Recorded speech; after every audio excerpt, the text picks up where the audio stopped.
Doctor Yunus পদত্যাগ করবেন, আন্দোলনের ডাক দিয়েছেন সমন্বয়করা, কঠিন অ্যাকশনে যাচ্ছেন সেনাপ্রধান। বিস্তারিত জানতে ভিডিওটি দেখতে থাকুন। দেশে চলমান পরিস্থিতি এবং পরবর্তী কার্যক্রম নিয়ে সব সমন্বয়ককে নিয়ে প্রথমবার সভা করছে বৈষম্য বিরোধী ছাত্র আন্দোলন।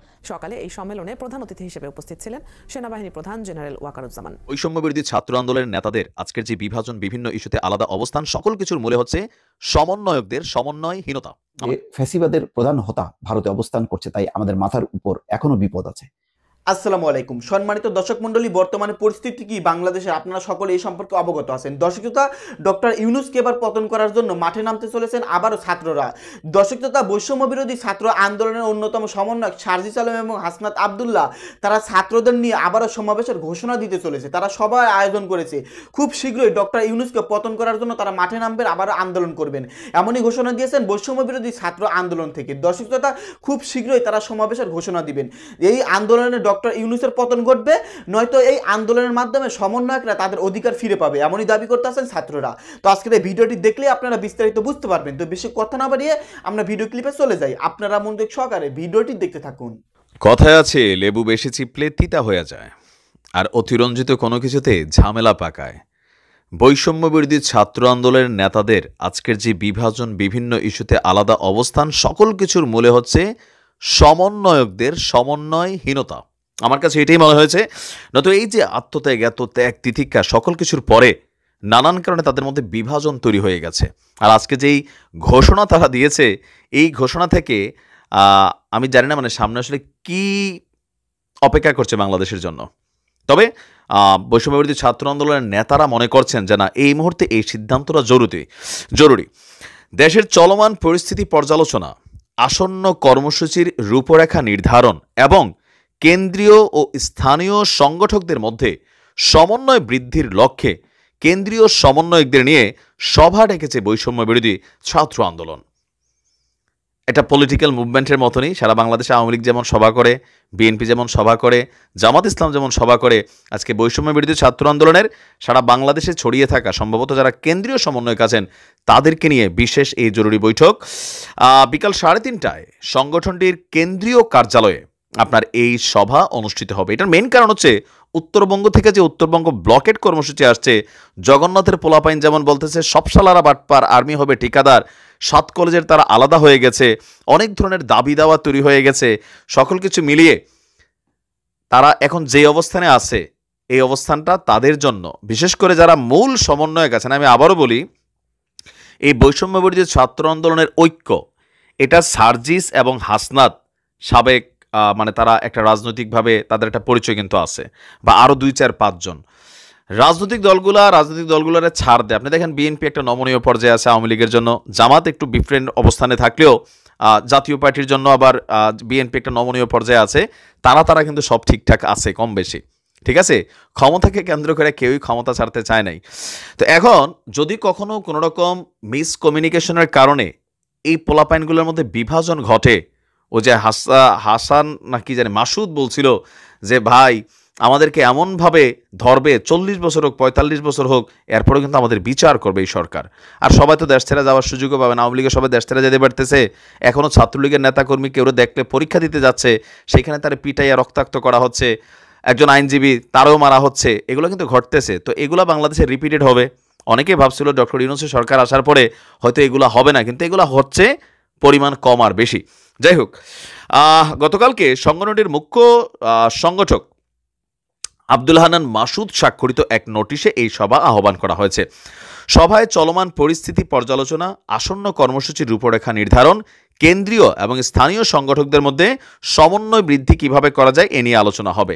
টোটাল 158 জন কেন্দ্রীয় সমন্বয়ককে যথাসময়ে উপস্থিত থাকার জন্য বলা হয়েছে। ইভেন চলমান পরিস্থিতির বিষয়ে প্রাসঙ্গিক প্রস্তাব বা মতামত সঙ্গে আনা এবং নির্ধারিত সময়ে উপস্থিত থাকার জন্য বলা হয়েছে যে ন্যায়ের পক্ষে, বৈষম্যের বিরুদ্ধে, শিক্ষার্থীদের স্বার্থ রক্ষায় দৃঢ় প্রতিজ্ঞ আমরা। আপনাদের উপস্থিতি, অংশগ্রহণ এখানে কল্যাণ কামনা বয়ে আনবে। উত্তরবঙ্গ 4টা বিভাগ আলাদা হয়ে গেছে এই মুহূর্তে, সবাই কিন্তু একটাই অবস্থান নিয়ে নিছে। তো এটাতে কার কি হচ্ছে? মেইনলি বৈষম্য বিরোধী ছাত্র আন্দোলন বিভাজিত হচ্ছে। জগন্নাথ বিশ্ববিদ্যালয় থেকে যে আওয়াজ উঠছে তারা বিভাজিত হচ্ছে। বিএনপির সাথে নানান ইস্যুতে বিভাজিত হয়ে গেছে। জামাত ইসলাম একমাত্র দল যারা এই মুহূর্তে সমন্বয়কদের উপরে একটা পজিটিভ সাপোর্ট দিয়ে যাচ্ছে। কারণ কেউ কেউ বলছেন জামাতেরই বি টিম হচ্ছে এই সমন্বয়করা, এই আন্দোলনকে গতিবেগ করার জন্য পেছন থেকে ছাত্র শিবিরে অনেকেই নানান ভূমিকা রেখেছেন। তো এখন এখানে যে বিষয়টা আলোচনা হতে পারে, গতকালকে যখন এরা একটি স্ট্যাটাস দিয়েছে যে যুদ্ধ শেষ হয় নাই, এখনো চলমান, ফেসবুক প্রোফাইল লাল করা হচ্ছে, অনেক সমন্বয়করা বলতেছেন সরকারকে গদি থেকে টাইনা হেসরাইয়া নামানো হবে। এখন কি আবারও কোনো আন্দোলনের রূপরেখা আসতে যাচ্ছে? আবারও কোনো যুদ্ধ? যেহেতু হাসনাতরা লিখছে যে যুদ্ধ শেষ হয় নাই, কি সাইদ কি মুগ্ধ চলমান, শেষ হয় নাই যুদ্ধ, এরকম দিছে। তো আবার কোন যুদ্ধের পটভূমি রূপরেখা আনতে যাচ্ছে? মানুষ কি এগুলো এখন আর নিবে? এখন কি আসলেই সাধারণ ছাত্র জনতা তাদের সাথে কানেক্টেড আছে?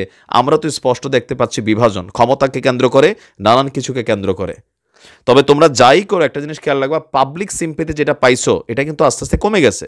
যেমন বন্যার ত্রাণ কালেকশনের জন্য প্রথমবার মানুষ যেমনি দিয়েছে, উত্তরবঙ্গের জন্য তোমাদেরকে ফান্ডই কালেকশন করার সাহস পাও নাই। এখন বিভাজন, ক্ষমতা, পুঁজি, প্রভাব, কর্তৃত্ব, তো এগুলাতে এমন কিছু করা যাবে না যেন মানুষের কাছে আরও আস্তে আস্তে দাম কমা যায়। বাট অনেকটা কমে যাচ্ছে, পাবলিকেরই কিন্তু আসলে কমে যাচ্ছে। শুধু একটাই ইস্যুতে এখনও সবাই একত্রিত, সেটা হচ্ছে শেখ হাসিনা আসবে শুনলে সব একসাথে হচ্ছে। কারণ কি, শেখ হাসিনা শিকারী, স্বীকার করবে, এটা সবাই জানে। সেই জন্য তিনি যেন দেশে ঢুকতে না পারেন, এটার জন্য সব দলগুলো একমত। কিন্তু বাকি ইস্যুগুলোতে আপনি দেখেন বিভাজন আর বিভাজন। তো যাই করুক, একটু মুরব্বীদের পরামর্শ নিয়ে করা উচিত আমার মনে হয় আর কি, যে নয়তো পরিস্থিতি আউট অফ কন্ট্রোলে চলে যাবে। ভালো থাকুন, আসসালামু আলাইকুম। আসসালামু আলাইকুম। বিএনপির মহাসচিব মির্জা ফখরুল ইসলাম আলমগীর অন্তত 4টি বিষয়ের উপর জোর দিয়ে কথা বলেছেন। তার মধ্যে আছে ভারত ইস্যু, বর্তমান যে ভারতের ভূমিকা বাংলাদেশের রাজনীতি সম্পর্কে, ভারতের ইস্যু আছে, আওয়ামী লীগের রাজনীতি নিষিদ্ধ প্রসঙ্গে বিএনপির মনোভাব, 3 নম্বর হচ্ছে নির্বাচনী রোডম্যাপ, 4 নম্বর হচ্ছে উপদেষ্টা নিয়োগ। গুরুত্বপূর্ণ সমসাময়িক রাজনৈতিক ইস্যু নিয়ে তিনি বক্তব্য রেখেছেন, সাংবাদিকদের সঙ্গে কথা বলেছেন। এটি তিনি ঠাকুরগাঁয়ে তার বাসভবনে সাংবাদিকদের সঙ্গে মত বিনিময়ে তিনি এই কথা বলেছেন। তিনি বলছেন যে ফ্যাসিবাদের প্রধান হোতা ভারতে অবস্থান করছে, তাই আমাদের মাথার উপর এখনো বিপদ আছে। ভারত আমাদের বিরুদ্ধে প্রচারণা চালিয়ে যাচ্ছে। এই মুহূর্তে আমরা আরো একটা বিপর্যয় অ্যাফোর্ড করতে পারি না বলে মন্তব্য করেন বিএনপির মহাসচিব মির্জা ফখরুল ইসলাম আলমগীর। এই কথা কেন বললেন এই কারণে যে সম্প্রতি ট্রাম্পকে ঘিরে যে পরিস্থিতি তৈরি হয়েছে, বাংলাদেশে ট্রাম্প বিরোধী নাকি সমর্থকরা নেমেছিল এবং সরকার ট্রাম্প বিরোধী একটি ভূমিকা নিয়ে সেই ট্রাম্পের সমর্থকদের উপর লাঠিচার্জ করেছে, গ্রেপ্তার করেছে। এই সমস্ত একেবারে মিথ্যা প্রচারণা, এবং ইন্ডিয়া টুডের মতন দায়িত্বশীল একটা চ্যানেল থেকে শুরু করে কলকাতার যেই চ্যানেলগুলো ব্যাপকভাবে প্রচার চালিয়েছে। এটি ছিল মূলত শেখ হাসিনা একটি পরামর্শ যে ট্রাম্পের ছবি নিয়ে নামতে হবে, এবং ঘটনা তাই দেখা গেছে, ছবি সহ কিছু আটক করা হয়েছে এইটুকুই। কিন্তু ট্রাম্পের ছবি নিয়ে বিক্ষোভ করেছে, সেটি আবার সরকার সেটা প্রতিহত করেছে, এমন কোনো ঘটনা ঘটেনি। কিন্তু তারপরে প্রচারণা চালিয়ে গেছে। এর একটা উদ্দেশ্য আছে, সেই কারণেই বলছে যে মাথার উপর একটা বিপদ নিয়ে আমরা বসে আছি।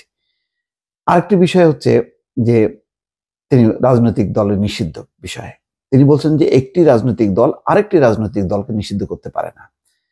কোনো রাজনৈতিক দলকে নিষিদ্ধ করতে হলে জনগণ তা ভোটের মাধ্যমে করবে অথবা পার্লামেন্ট সিদ্ধান্ত নেবে। ভোটের মাধ্যমে হয় ভোটে দিতে হবে, আর নাই পার্লামেন্ট সিদ্ধান্ত নেবে। সাংবাদিকদের প্রশ্নের উত্তরে তিনি বলছেন যে আওয়ামী লীগ নিয়ে আমাদের কোনো চিন্তা নেই, আমাদের চিন্তা আগামী নির্বাচন নিয়ে, এবং সেটা এখন পর্যন্ত আমরা নিশ্চিত নই। নির্বাচনী অন্তর্বর্তী সরকার এখন পর্যন্ত কোনো রোডম্যাপ দেয়নি। আমরা চাই একটি অবাধ, সুষ্ঠু, নিরপেক্ষ নির্বাচন হোক। নির্বাচনের পূর্বে নির্বাচনী ব্যবস্থাকে উপযোগী করার জন্য লেভেল প্লেইং ফিল্ড তৈরির জন্য সংস্কার প্রয়োজন। তিনি বলছেন যে নির্বাচনটার জন্য একটা সংস্কার হোক, এতে বিএনপির কোনো আপত্তি নেই। কিন্তু ওই যে নির্বাচনের যে রোডম্যাপ না দেয়া, নির্বাচনের কোনো তারিখ ঘোষণা না করা, এতে তিনি হতাশা ব্যক্ত করছেন। আরেকটা বলছেন উপদেষ্টা, কেন উপদেষ্টা নিয়োগ নিয়ে তিনি কথা বলেন। তিনি বলছেন যে একটা দেশ পরিচালনার জন্য 25 থেকে 40 জন উপদেষ্টা থাকতে পারে, সেখানে এখন আছে সম্ভবত 24 জন মতো। এত বড় একটা দেশ আর অন্তর্বর্তী সরকার উপদেষ্টা কাকে বানাবে না বানাবে তা একান্তই নির্ভর করে ডক্টর ইউনূসের উপর, এবং এটা তার একটি। আর উপদেষ্টা নিয়োগে সরকারের সতর্কতা ভূমিকা পালন করা উচিত। যারা বিতর্কিত তাদের না নেয়ার পরামর্শ দিচ্ছেন মির্জা ফখরুল। তিনি কারো নাম উল্লেখ করেননি, সম্ভবত সাম্প্রতিক মোস্তফা সরোয়ার ফারুকী এবং যে শেখ বশিরউদ্দিন, এই দুজনকে নিয়োগ নেয় ফলে যে বিতর্ক উঠছে তার প্রেক্ষিতে তিনি এই কথা বলছেন। বিএনপি মহাসচিব বলছেন যে কোনো অসহিষ্ণু হলে চলবে না, প্রশ্ন হতে হবে বর্তমান অন্তর্বর্তী সরকার যাতে নির্বাচন ব্যবস্থা সহ অন্যান্য সংস্কারের কাজগুলো করে সেইগুলোর ব্যাপারে সহযোগিতা করতে হবে। তবে সবসময় পলিটিক্স করলে চলবে না, হৃদয় দিয়ে কাজ করতে হবে। তিনি তার মানে বলছেন যে অন্তর্বর্তী সরকারকে অ্যাক্টিভ হওয়ার জন্য। তারপরে বাজারে চাল, ডাল, তেল সহ নিত্যপণ্যের যে ঊর্ধ্বগতি, সাধারণ মানুষ সংসার চালাতে হিমশিম খাচ্ছে, এটার ব্যাপারে সরকার যাতে খেয়াল রাখে।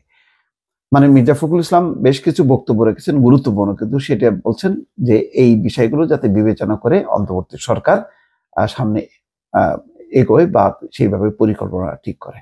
সম্মানিত দর্শক মণ্ডলী, আপনারা বিস্তারিত ভিডিওতে দেখতে পারলেন বর্তমানে চাঞ্চল্যকর তথ্য, বিস্তারিত ইনফরমেশন। দর্শক শ্রোতা, এর কাহিনী শুরু হয়েছিল অন্তর্বর্তীকালীন সরকার ছাত্রদের বৈষম্য বিরোধী সমন্বয়কদের কোনো ধরনের মতামত না নিয়ে 3 জন নতুন উপদেষ্টা নিয়োগ দিয়েছিল। এরপর থেকেই এমন কাহিনী শুরু। দর্শক শ্রোতা, তাদের দাবি আমাদেরকে না জানিয়ে, আমাদের মতামত না নিয়ে যারা অযোগ্য তাদের ক্ষমতায় বসালো কেন? বিশেষ করে সারোয়ার ফারুকী, তিশার হাজব্যান্ড, আর অপরদিকে আগিস কোম্পানির কর্ণধর অর্থাৎ অ্যাডমিন। এই 2 জনের পদত্যাগ চাচ্ছে সমন্বয়করা, কিন্তু সরকার পদত্যাগ করাচ্ছে না। এর বিরুদ্ধে তারা আন্দোলন করবে, এমনকি তারা এই সরকার পতনেরও ডাক দিতে চলেছেন খুব শীঘ্রই। আবারও সমাবেশ করবেন ডক্টর ইউনূসকে পতন করার জন্য, যদি তাদের কথা মতো না চলে। যাই হোক, আজকের এই ভিডিওতে চাঞ্চল্যকর তথ্য পেলেন, বিস্তারিত ইনফরমেশন পেলেন। তো এই সম্পর্কে যদি আপনারা কিছু বলতে চান, আপনাদের ব্যক্তিগত মতামত ভিডিওর কমেন্ট বক্সে অবশ্যই ঝটপট জানিয়ে দিবেন। ধন্যবাদ আজকের এই ভিডিওর সঙ্গে সম্পূর্ণ আকারে থাকার জন্য।